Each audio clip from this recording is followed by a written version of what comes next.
Kasus COVID-19 di Bali masih terus bertambah. Jumlahnya juga tetap di angka puluhan kasus. Sebanyak 44 kasus baru yang dilaporkan Sabtu hari ini berjenis transmisi lokal. Meski masih ada tambahan kasus baru, hari ini juga ada tambahan pasien sembuh sebanyak 48 orang.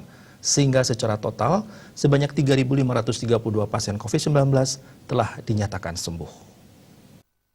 Adanya tambahan kasus baru, 2 kabupaten menggeser Denpasar yang biasanya menduduki posisi penyumbang kasus terbanyak harian.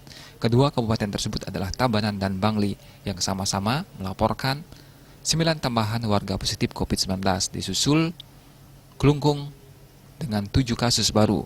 Denpasar dengan 6 kasus baru, Karangasem dan Gianyar melaporkan tambahan masing-masing 4 kasus, Buleleng dan Badung mencatatkan 2 kasus, Jembrana tambahan 1 kasus dengan masih mendominasi transmisi lokal.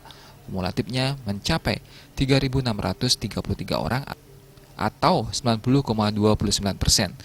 Selain itu, dari total 4.024 kasus yang ditangani Bali, PPDN mencapai 85 orang dan PPLN sebanyak 200 orang. Untuk kasus sembuh, hari ini terjadi penambahan 48 orang sehingga kumulatif pasien sembuh menjadi 3.532 orang. Ada 2 kabupaten yang tidak melaporkan kasus sembuh, yakni Jembrana dan Karangasem. Tambahan kasus sembuh terbanyak masih dilaporkan Denpasar dengan 16 pasien COVID-19 sudah sembuh. Diskusi selanjutnya Gianyar dengan 14 tambahan pasien sembuh, Klungkung yang melaporkan 6 tambahan pasien sembuh, Tabanan mencatat 5 pasien sembuh, Badung melaporkan 3 pasien sembuh, serta 2 kabupaten lainnya Buleleng dan Bangli sama-sama melaporkan 2 pasien sembuh. Masih ada kasus aktif sebanyak 443 orang.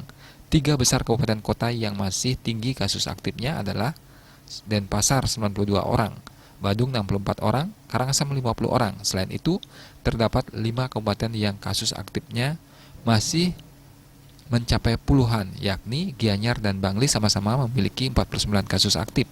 Buleleng dan Tabanan masih mempunyai 42 kasus aktif. Klungkung melaporkan 41 kasus aktif.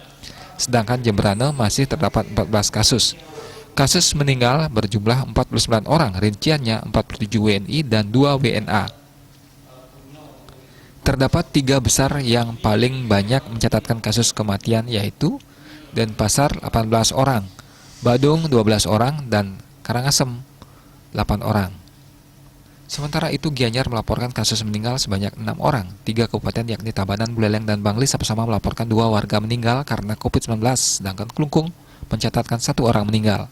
Diah Dewi, Bali Pos melaporkan.